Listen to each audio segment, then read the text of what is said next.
좋겠습니다. 3일간 평안하셨습니까? 네, 감사합니다. 오늘 함께 보신 본문으로 적대적인 세상에서 1번, 1번이니까 2번도 있겠죠. 그래서 오늘과 다음 주, 다다음 주가 될 것 같습니다. 우리 두 번에 걸쳐서 우리가 세상에서 우리 교회는 또 성도는 어떻게 살아야 하는가, 어느 정도 알고 계시지만 그래도 말씀이 우리에게 가르쳐 주시는 그런 부분들을 좀 생각해 보려고 합니다. 여러분, 1세기 로마 사회, 1세기는 거의 로마의 세상입니다. 그 1세기라고 하는 시간적인 공간, 그리고 로마라고 하는 어떤 그런 공간적인 공간에서 교회의 모습과, 그리고 21세기 이 한국이라고 하는 시간과 공간 속에서의 교회는 완전히 다릅니다. 그래서 우리가 성경을 읽을 때는 항상 21세기의 한국인의 눈으로 읽어서는 안 된다. 항상 1세기의 이 로마 세계를 배경으로 읽어야 된다. 예전에 우리 국어 시간에 왜 고전 문학 이렇게 배우게 되잖아요. 훈민정음도 배우고, 뿌리 깊은 나무, 바람에 아니멜세, 이런 말들이 이렇게 막 나오잖아요. 그때 늘 국어 선생님이 강조하셨던 것 중에 하나가, 이건 이제 15세기의 그때의 어휘와 그때의 표현, 이런 걸로 이 문학을 읽어야 그때 당시를 정확하게 읽어낼 수 있다. 그래서 고전 문학을 하나 제대로 해석하려면 관련된 서적들, 그 시대의 다른 글들, 어떻게 이 단어가 사용됐는지, 이런 것들을 아주 종합적으로, 복합적으로 연구하겠죠. 그것처럼 우리가 성경은 그런 책입니다. 우리가 그냥 이렇게 번역이 돼서 이렇게 막 쉽게 읽어내긴 하지만, 이건 지금으로부터 2000년이라고 하는 그 시간적인 공간 속에 놓여 있는 그런 배경을 가지고 있습니다. 여러분, 1세기는 어떤 시대입니까? 오늘날 21세기는 우리 특별히 한국 사회는 이 무신론자들이 많죠. 신이 없다. 그리고 내 주먹을 믿고, 이런 사회잖아요. 근데 여러분, 1세기의 로마 사회는 무신론자가 없어요. 전부 다 신을 믿는 사회입니다. 완전히 배경이 다르죠. 한국에서 우리가 예수를 믿는 것과 1세기 로마에서 예수를 믿는 것은 완전히 극과 극으로 다르죠. 그래서 지금도 여러분 로마나 또 그리스 이런 데 가면 제일 많이 볼 수 있는 유적이 뭔가요? 그렇죠, 신전들입니다. 곳곳이 다 신전입니다. 그러니까 눈을 들어 산을 보라, 이 말은 무슨 뜻입니까? 어떤 신에게로 갈 것이냐. 우리야 등산 가려고 산을 쳐다보지만, 이 시대의 배경으로 성경을 읽으면 눈을 들어 산을 보라, 나의 도움이 어디서 올고, 제우스에게서 오나, 아니면 비너스에게서 오나, 바카스에게서 오나, 나이키에서 오나, 이런 그들이 섬기던 신들을 쳐다보는. 근데 여러분 아시는 것처럼 1세기 로마, 헬라 사회가 그런 사회에서 여러분 예수 믿는 사람들을 한번 가만히 관찰해 보면 어떤 모습이었을까? 예수쟁이들은 어떤 모습으로 비추어졌을까? 첫 번째, 예수쟁이들은 세 가지가 없었습니다. 첫 번째, 뭐가 없었겠습니까? 그 흔한 신전이 없었습니다. 물론 예루살렘에 성전이 있었지만, 로마 사회 속에서는 성전이 있을 수가 없죠. 전부 가정에서 모였습니다. 전부 다 자신들이 섬기는 신의 신전을 만들어 놓고 거기에 예배했는데, 이 예수쟁이들을 가만 보니까 오늘은 아무개 집에서 보고, 내일은 어디서 보고, 신전이 따로 없어요. 두 번째, 그들은 또 뭐가 없었냐면 제물이 없었습니다. 예수쟁이들은 제우스 신에게 갖다 바치는 그런 제물처럼 제물이 없어요. 그저 모여서 뭐 하냐면 빵을 떼면서 받아 먹으라, 이는 내 몸이다, 포도주를 따라주면서 받아 마시라, 이는 내 피다. 밖에서 이렇게 몰래 염탐하고 들으면 얘네들 지금 사람 잡아먹나? 이렇게 오해를 하게 되는, 그러니까 재물이 없는. 마지막 세 번째, 1세기 로마 사회의 그리스도인들은 뭐가 없었겠습니까? 여러분, 신전이 없죠, 재물이 없죠. 그러면 당연히 제사장도 없어요. 소위 말해서 신전, 우리 이렇게 신전에서 이 예배를 집례해주는 그런 사람이 없어요. 그러니까 이 로마 1세기 신들의 세계, 눈을 들어 산을 보면 온통 신으로 가득한 그 세계에서 이 그리스도인들은 이 괴짜 중에 괴짜. 그러니까 오늘날 21세기에 여러분 그 한국 성도들을 보면 또 괴짜 중에 괴짜. 얘네들은 수요일도 예배드려, 금요일도 예배드려. 여기 계신 분 중에 새벽에 매일 오시는 분 있죠. 또 주일은 하루 종일 교회에 있어.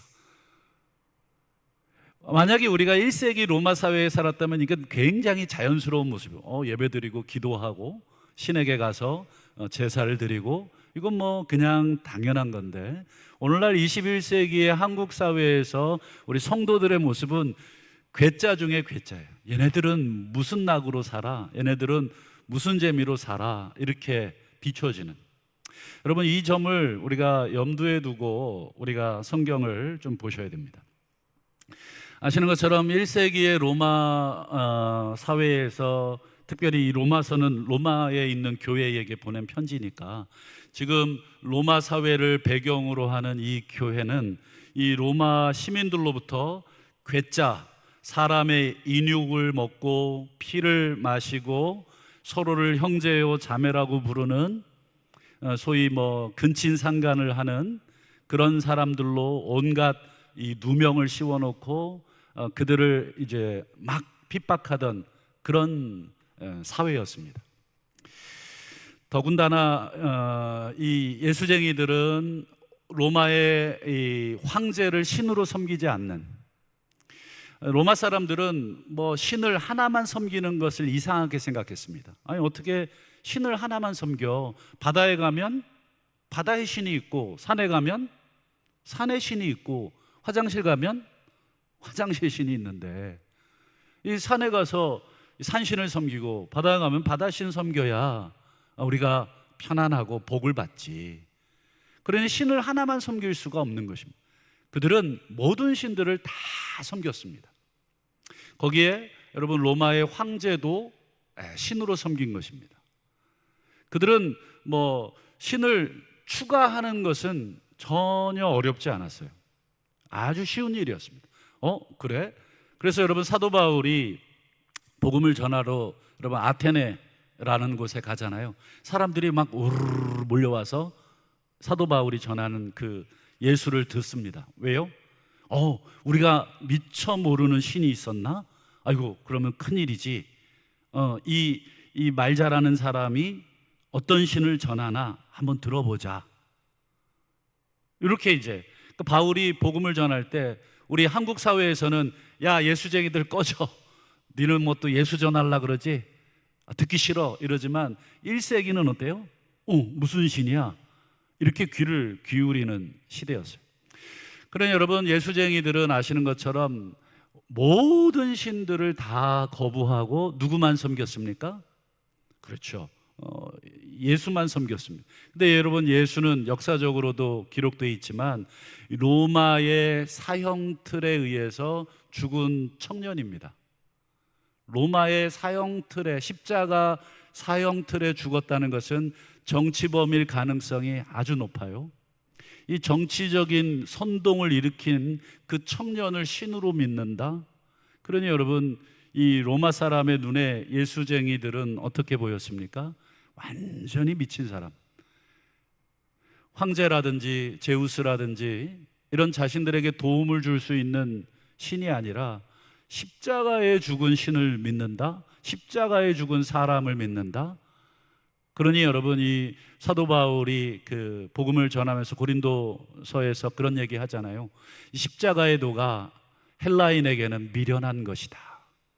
이 미련하기 짝이 없는 그 예수를 유일신으로, 그것도 여러 신 중에 한 분으로 모시는 게 아니라 오직 그 예수만 신으로 모시는 그 예수쟁이들 얼마나 괴짜였을까. 그래서 1세기의 로마 사회는 예수쟁이들에게 온갖 혐의를 다 씌웠습니다. 여러분 잘 아시는 것처럼 로마에 대화재가 발생하잖아요. 그때 여러분 그 주범을 누구에게로 몰아갔습니까? 그렇죠, 예수쟁이들에게로 몰아간 거예요. 아무도 예수쟁이들을 이렇게 핍박을 해도 예수쟁이들을 위해서 변호해 줄 변호사 한 명 찾기가 어렵습니다.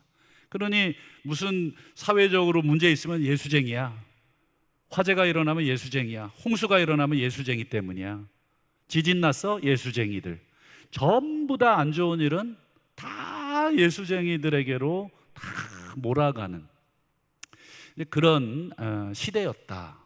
그래서 여러분 혹시 1세기의 이 로마 사회에서 기독교가 어떤 종교였고 기독교인들이 어떤 모습이었는지 좀 궁금하신 분들이 혹시 계시다면 제가 책을 한 권 좀 소개를 하려고 합니다.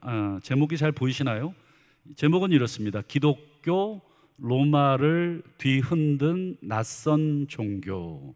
기독교 로마를 흔든 낯선 종교. 뭐 기독교 출판계도 어렵다는데 우리 성도님들 이 책 한번 사서 뭐 얼마 되지 않아요. 한 만 원 얼마 되는 것 같아요. 한번 사서 가을에 한번 책 읽기 좋은 때 이 책을 하나 읽으면 여러분들이 로마서라든지 아니면 사도 바울의 이 서신서들을 이해하는데 상당한 많은 도움을 줄 것입니다. 좌우간 여러분, 기독교인들이 1세기 로마 사회에서 어느 정도까지 핍박을 받았나, 여러분 사진을 하나 두 개를 보여드릴 텐데, 첫 번째 이게 어디죠? 가보신 분들 계실 텐데, 여러분 이 로마의 콜로세움입니다. 콜로세움. 벌써 관광객들이 막 쭉 줄 서 있고, 그렇죠. 그 안쪽도 사진 한번 보여드릴까요? 요 안에 보시면 이렇게 돼 있습니다. 지금 이제 위에 이제 뚜껑이 덮여져 있는데 발굴하느라고 이게 제거돼 있고, 밑에는 이제 맹수들과 검투사들이 이렇게 들어가 있고, 위에 좌우로는 이제 관객석들, 그리고 그 위에 이제 팡팡하게 이제 되어 있죠. 그 안에서 이제 경기도 하고 싸움도 하고, 바로 이 콜로세움에 여러분 그리스도인들을 이 맹수들의 먹잇감으로 집어넣어 줍니다. 이게 얼마나 이 끔찍한 현장입니까? 이 맨손으로 이 굶주린 며칠간 굶긴 맹수를 상대하는 그 모습을 보고 막 로마 사람들이 막 박수치고 도망가면서 뜯겨먹히는 그런 모습을 보면서 좋아하고, 정말 이런 박해와 핍박을 받았죠. 그래서 히브리서 11장쯤 가면 그런 내용들이 몇 구절 소개가 되어 있습니다. 여러분 이런 상황을 염두에 두고 오늘 14절을 읽으셔야 이 말의 의미가 이해가 됩니다. 한번 14절을 한번 볼까요? 같이 한번 읽어주시죠. 시작. 너희를 박해하는 자를 축복하십시오. 축복하시고 저주하지 마십시오. 여러분 지금 제가 앞에 좀 길게 설명드린 이 모든 상황들을 다 염두에 두면, 여러분 지금 이 로마 교회를 핍박하고 있는, 박해하고 있는 사람들이 여러분 로마 사람들이고, 지금 그런 사람들 둘레에 지금 살고 있는 로마 교인들에게 바울이 뭐라고 얘기하냐면, 이런 사람들 여러분 축복하십시오. 축복하고 저주하지 마십시오. 여러분 이런 배경을 염두에 두고 이 14절을 읽으면 피가 막 거꾸로 솟죠. 여러분 우리를 박해하는 이 콜로세움이라고 하는 이 무시무시한 곳에 며칠씩 굶긴 맹수 앞에 마치 먹잇감 던져주듯이 그리스도인들을 던져주고 있는 이런 사람들을 향해서 축복해 주십시오. 이게 뭐 가능하기나 한 것입니까? 더 힘든 명령이 있어요. 15절 16절도 보죠. 즐거워하는 자들과 함께 즐거워하시고 우는 자들과 함께 우십시오. 이게 무슨 뜻이겠습니까?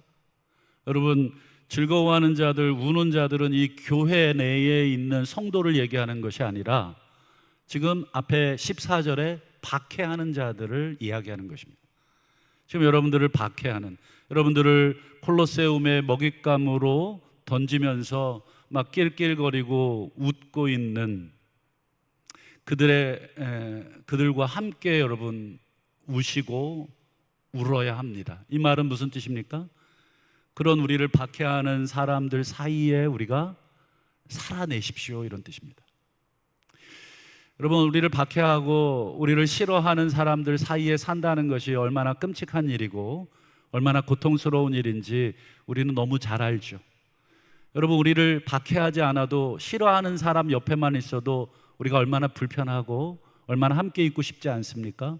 그런데 박해하는 사람들의 애경사를 함께 하라는 것입니다. 그들의 울음에 같이 동참해 주고 그들의 즐거워하는 일이 있으면 같이 축하해 주시고, 그러면 여러분, 미친 사람 취급당할 수 있겠죠. 얘 뭐야? 우리가 그렇게 박해하는 예수쟁이가 지금 왜 남의 집 잔치에 와 있어? 왜 남의 집 장례식에 와 있어? 얘는 속도 없고 배알도 없어? 이렇게까지 내가 핍박하는데 지금 우리 장례식에 와서 같이 울고 있네? 우리 잔치집에 와서 같이 즐거워하고 있네? 16절도 같은 내용입니다. 마음을 같이 하라는 게 우리 성도 간의 마음을 같이 하라는 뜻이 아니라 박해하는 자들과 마음을 같이 하라는 뜻입니다. 높은 데 마음을 두지 말고 도리어 낮은 데 처하십시오. 이게 무슨 뜻이겠습니까? 예, 낮은 데라고 하는 것은 낮은 장소, 즉 사회적으로 낮은 사람들. 로마 사회는 여러분 철저하게 계급 사회입니다. 여기에서 위로 올라간다는 것은 불가능한 일이죠. 거의 불가능한 일입니다. 그래서 여러분, 누구든지 간에 여러분이 계급 사회 속에 있는데 누구랑 친해지고 싶겠습니까? 높은 데 있는 사람과 친해지고 싶죠. 그리스도인들이 박해를 피하려면 높은 데 있는 사람과 친해져야 됩니다. 그런데 사도 바울이 높은 데 마음 두지 말고 낮은 데 처하십시오. 즉 사회적인 약자들, 노예, 또 빈궁한 사람, 그런 사람 찾아가서 도와주십시오. 그리고 스스로 지혜 있는 채 하지 마십시오. 이 똑똑한 척 하다가 사회에서, 이 로마 사회에서 어떻게 되는지, 여러분 가만히 있어도 예수쟁이들 핍박하는데 여러분 예수쟁이들이 똑똑한 척하고 잘난 척하고 여러분 그렇게 되면 어떤 삶을 살겠는가? 한마디로 여러분 굉장히 이 바보 같은 삶을 지금 우리에게 명령을 하고 있습니다. 그래서 여러분 이 유명한 18절 말씀 한번 보실까요? 우리가 많이 암송하시는 말씀이죠. 할 수 있거든 모든 사람과 더불어 화목하십시오. 이 말에 모든이라는 것은 물론 교회 안에 성도들도 포함하겠지만 이 시대의 맥락 속에 우리가 넣고 보면 이 모든에는 뭐가 들어가 있어요? 그렇죠. 박해하는 사람, 이 로마인들, 황제를 비롯한 이 성도들을 아주 잔인하게 죽이려고 박해하는 사람들을, 그 사람들과 어떻게든지 간에 잘 지내려고 하십시오. 너무너무 괴롭죠. 정말로 이민이라도 가고 싶고 망명이라도 가고 싶은 그런 상황인데 이들은 어떻게든지 간에 로마 사회에서 견뎌내야 된다. 여러분, 사람이 박해받고 또 부당한 취급을 받으면 전부 우리 마음속에는 보복하고자 하는 심리가 있죠. 오른뺨을 여러분 누군가가 때리면 왼뺨을 돌려댈 수가 없죠. 뭐 머리로는 알지만 왼뺨을 돌려대기가 어렵습니다. 그냥 나도 한 대 쳐야 마음이 풀리게 되죠. 그런데 여러분 19절 20절을 보면 그 얘기를 하시는 것입니다. 내 사랑하는 형제들아, 너희가 친히 원수를 갚지 마십시오. 지금 박해하고 콜로세움에다가 여러분 던지고 있는 그들을 향해서 뭐라도 좀 정말 행동이라도 좀 하고 싶은데 사도 바울은 원수 갚지 마십시오. 하나님께 맡기십시오. 그리고 20절에 똑같죠. 원수가 줄이거든 먹을 것 주시고 목이 마르거든 마시게 하십시오. 이게 우는 자들과 함께 울고 웃는 자들과 함께 웃으라고 하는, 그들과 함께 생활을 하십시오. 원수 갚겠다고. 그래서 여러분, 유대인들은 끊임없이 폭동을 일으켰습니다. 끊임없이 원수를 갚겠다고, 끊임없이 하나님의 백성들을 괴롭히는 이 로마를 향해서 아시는 것처럼 끊임없이 데모하고 끊임없이 반란을 일으켰죠. 그래서 주후 70년경 여러분, 유대인들은 로마의 티투스 장군, 디도 장군에게 철저하게 응징을 당합니다. 그래서 그때 예루살렘 성전이 완전히 파괴되고 지금 우리 알고 계신 것처럼 서쪽 벽만 남아 있습니다. 그게 소위 통곡의 벽입니다. 만약에 이 말에 귀를 기울였다면, 친히 원수 갚지 마십시오, 악을 악으로 대적하지 마십시오, 이 말에 순종했다면 다른 결과가 나타났을 텐데, 여러분, 사도 바울은 이 로마를 향해, 박해하는 세상을 향해 친히 원수를 갚을 그런 생각하지 말고 하나님의 진노에 맡기십시오. 여러분 어떠십니까? 지금까지 이 몇 구절을 좀 읽어드렸는데, 듣고 이렇게 잠깐만 이렇게 들어도 여러분 하실만 하시다 생각이 드시는지? 이건 절대로 불가. 이거는 나랑은 상관없는 얘기. 여러분, 우리 이렇게 서로 잘해주는 교인들끼리도 얼마나 힘들어요. 서로 뭐 이렇게 욕하지도 않고 굉장히 아주 나이스하게 잘해주는데도 또 힘든데, 여러분 막 계속해서 박해하고 계속해서 누명 씌우고 계속해서 여러분 핍박하는 사람과 어떻게 여러분 화목할 수 있으며, 어떻게 축복할 수 있으며, 어떻게 저주하지 않을 수 있으며, 어떻게 먹을 것을 주고 어떻게 마실 물을 줄 수 있겠습니까? 여러분, 요 사도 바울의 이 가르침을 쭉 듣고 있자니 여러분 누구 생각이 제일 나시나요? 그렇죠. 예수님 생각이 제일 먼저 나실 겁니다. 여러분, 예수님께서 이 말씀을 먼저 하셨죠. 사도 바울은 예수님 말씀을 자기의 언어로 로마 사회 안에 있는 성도들에게 풀어준 것 뿐입니다. 여러분, 마태복음 5장을 한번 볼까요? 마태복음 5장에 보면 악한 자를 대적하지 말라, 누구든지 내 오른뺨을 치거든 왼편도 돌려대며, 44절에 원수를 사랑하며 너희를 박해하는 자를 위하여 기도하라. 사도 바울의 오늘 로마서 12장의 이 말씀이 예수님의 말씀하고 어떻습니까? 완전히 똑같죠. 여러분, 예수님도 어떤 시대에 태어나신 분이십니까? 1세기 로마의 통치 아래 태어나셨습니다. 예수님이 거니시던 예루살렘, 갈릴리 등등의 모든 공간에는 전부 로마의 군병들이 있었습니다. 백부장, 여러분 복음서에 보면 백부장이라고 나오는 게 전부 로마의 장교들이잖아요. 그 장교의 신하를 고쳐주고, 여러분 원수의 신하가 아픈데 여러분 고쳐주면 매국노 되는 거 아니에요? 우리를 짓밟고 있는 이 로마 장교의 어려운 사정을 도와줬으니까 오히려 반역죄가 되는. 그러나 오늘 예수님이 원수를 사랑해라, 박해하는 자를 위해 축복해라, 기도해라, 이게 예수님의 가르침을 그대로 사도 바울은 교인들에게 지금 전할 뿐인 것이죠. 근데 실제로 우리 주님이 또 그렇게 사셨죠. 대적자들의 조롱, 그리고 모독, 그리고 여러분 아시는 것처럼 십자가 지시기 전에 막 침 뱉고 눈을 가리고 작대기로 머리를 때리면서 선지자 노릇해라, 누가 너를 쳤는지 맞춰봐라. 이 얼마나 이 수치스러운, 얼마나 모독스러운 모독입니까? 그런데 예수님 끝까지 그거 참아내시고 십자가 지셨죠.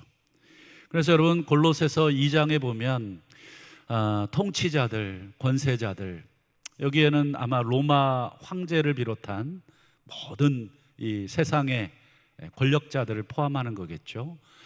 그들을 어떻게 하셨냐면 십자가로 그들을 이기셨느니라.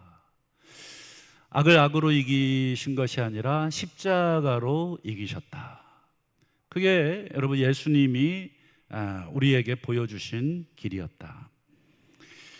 여러분 그리스도인이라는 말, 여러분 그리스도인이라는 말의 그 뜻은 그리스도를 닮았다, 이런 뜻입니다.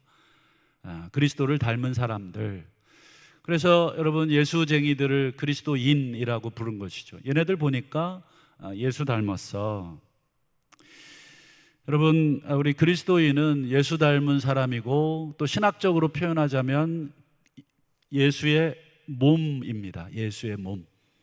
예수는 교회의 머리시고 교회는 예수의 몸. 몸과 머리의 관계로 예수님은 머리고 교회는 몸이 되는 것이죠. 즉 예수님과 교회는, 성도는 한 몸이라는 뜻이죠. 예수님께서 이 적대적인 그 세상에서 십자가로 이기셨다면 우리 성도들도 싸울 무기가 이미 정해진 존재들입니다. 우리 다음 시간에 더 얘기하겠습니다. 우리 위에 있는 권세들에게 왜 복종하라고 했는지. 최근에 서부지법 폭동 사건에 전도사인가 연루돼 있고, 기독교, 여러분 전혀 성경을 전혀 모르는 행동을 한 것입니다. 성경을 읽지를 않으니까 자기들의 이 혈기로, 자기들의 어떤 정치적인 신념으로 행동을 한 것이죠. 세상을 그렇게 이긴 적이 없습니다. 예수님도 하나님도 이 세상의 악에 대해서 그렇게 심판하신 적이 없습니다. 십자가로 이기셨느니라. 골로새서 2장 말씀을 제대로 읽었다면 십자가로 이겼다는 게 무슨 뜻입니까? 여러분 중세시대에 십자군 전쟁할 때 십자군 군인들이 십자가 앞에 달고 이렇게 전진해서, 여러분 전쟁에서 이기라는 뜻이 십자가로 이기라는 뜻이 아니겠죠. 여러분 이 중세시대의 십자군 전쟁 때문에 온 유럽이 다 이슬람화 됐습니다. 전부 다 이슬람으로 넘어갔어요. 지금도 유럽은 영국 기독교 국가 아닙니다. 이미 이슬람들이 훨씬 많고, 아프리카 다 이슬람이고, 그리고 여러분 동남아시아 대체로 이슬람입니다. 여러분 십자가로 이겼다는 것은 무력으로 또는 지위로, 힘으로, 권세로 이긴다는 뜻이 아닌 것이죠. 오늘 사도 바울이 가르쳐준 그대로 결론입니다. 우리 로마서 12장 21절 다 같이 한번 읽어 주시겠습니까? 시작. 악에게 지지 마십시오. 선으로 악을 이기십시오. 이게 사도 바울의 말이기도 하지만 예수님의 가르침이기도 합니다. 우리가 이 세상을 바라볼 때 때로는 정부가 반기독교적인 어떤 그런 운동을 하려고 하고 있고, 기독교에 반하는 어떤 그런 정책을 만들어낼 때도 있겠죠. 여러분 로마 시대에 비하면 오늘날의 21세기의 한국 정부는 반기독교라고 하기도 어려운 그런 지국입니다. 1세기 로마가 여러분 반기독교적인 태세를 얼마나 강력하게 취했는지 잘 아시잖아요. 여러분 그런데 여러분 지금 이 사도 바울이 전해준 이 짧은 구절에 이 작고 초라했던 로마 교회 성도들은 어떻게 됐을까? 로마서가 한 AD 한 70년경에 기록됐으니까 줄 잡아서 넉넉하게 잡아도 AD 한 70년 전후거든요. 근데 여러분 이 작은 로마 교회가, 작은 성도들이 로마 전체를 바꾸는데 200년 걸렸습니다. 200년 후에 로마는 기독교를 국교로 공인한, 그리고 여러분 세계사에서 배우셨겠지만 AD 313년에 소위 밀라노라고 하는 곳에서 칙령을 발표하죠. 이제 로마는 기독교를 국교로 공인한다.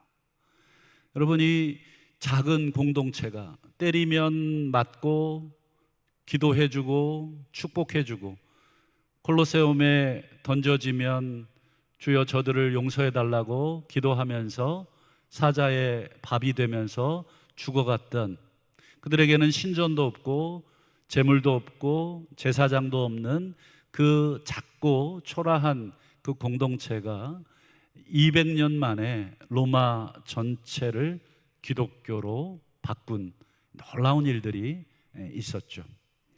말씀을 맺겠습니다. 여러분, 어떤 물건을 사실 때 뭘 보고 사시나요?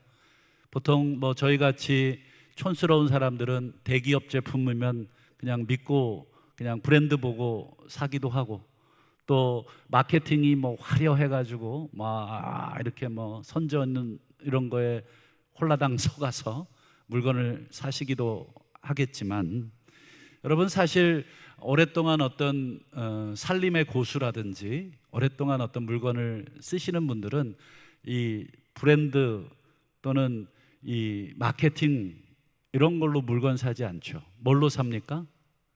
그렇죠. 써보고 이거 진짜 좋다 라고 했을 때 또 사는 것입니다. 그게 대기업 제품이 아니라 중소기업 제품이라 할지라도, 그리고 마케팅 뭐 TV에 한 번도 선전하는 거 못 봤어도 내가 써보고 확실하면 그거 삽니다. 좀 기분 나쁜 비유를 들고 정리를 하려고 합니다. 예전에 메이드 인 재팬 일제 그러면 우리 아마 여기 좀 연세 있으신 성도님들은 어떠셨습니까? 일본 제품 기분은 나쁘지만 일단 뭐예요? 믿을 수 있는 제품, 오래 쓰는 제품, 고장 안 나는 제품. 그래서 사실 저는 뭐 그 세대도 아니지만 지금도 메이드 인 재팬 그러면 그냥 믿고 이렇게 선택할 때가 많아요. 여러분, 우리가 이 예수를 전한다는 것, 그게 어떤 것인가? 뭐 이건 뭐 제가 비하하려고 하는 것도 아니고, 이건 전혀 의도하는 게 아니에요. 여러분 뭐 전도지를 뭐 쌈박하게 아주 훌륭하게 막 교리와 이걸 쫙 해서 이 종이도 뭐 기깔나게 좋은 걸로 막 비싼 걸로 막 이렇게 해가지고 이렇게 홍보하고 한다고 여러분 제대로 될까? 물론 그런 것도 일부 효과는 있겠죠. 그러나 제일 확실한 전도는 무엇이겠습니까? 그렇죠.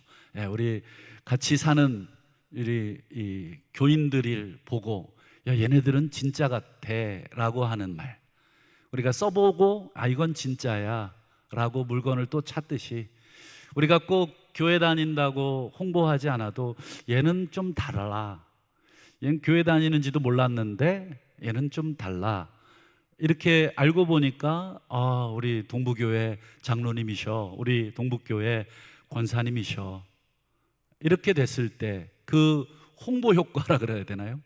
그 엄청난 효과가 있겠죠.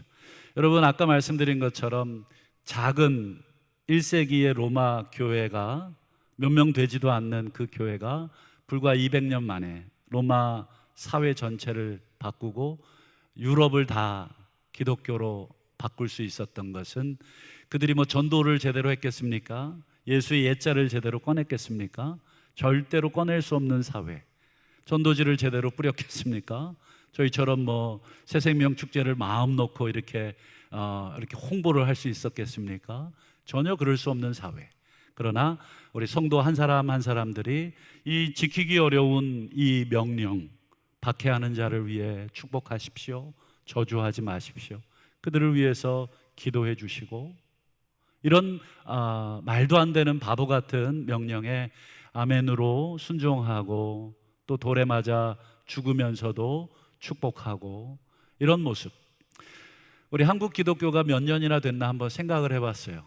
1884년쯤 복음이 들어왔다고 그 기점을 예를 들어 가정을 해보면 한 140년쯤 됐더라고요. 140년. 이제 60년 남은 것 같아요. 한 60년 후면은 우리 한국 사회가 다 기독교가 될지 모르겠습니다만, 어쨌든 기독교는 메이저였던 주류 사회의 주류 종교였던 적은 단 한 번도 없었습니다. 오늘 한국 사회가 기독교가 주류 기독교가 된 것 같아요. 정치인들이 표를 얻기 위해서 교회에 와서 인사를 해야 되고, 그러나 그렇게 해서 교회가 세상을 바꾸는 것이 아니라고 한다면, 오늘 이 말씀처럼 다시 한번 우리 한 사람 한 사람이 Made in Jesus, Made in God, 하나님의 좋은 제품으로 우리 직장 생활하시고 또 사업도 하시고 또 만나는 이웃들에게 좋은 모습으로, 그리고 성경이 가르쳐 주시는 대로 우리가 하루하루 힘들지만 기도하고 축복하면서 살아간다면, 우리를 통해 하나님께서 이 세상을 바꾸게 되실 줄로 믿고 우리 모든 성도님들 주의 이름으로 축복합니다. 기도하겠습니다.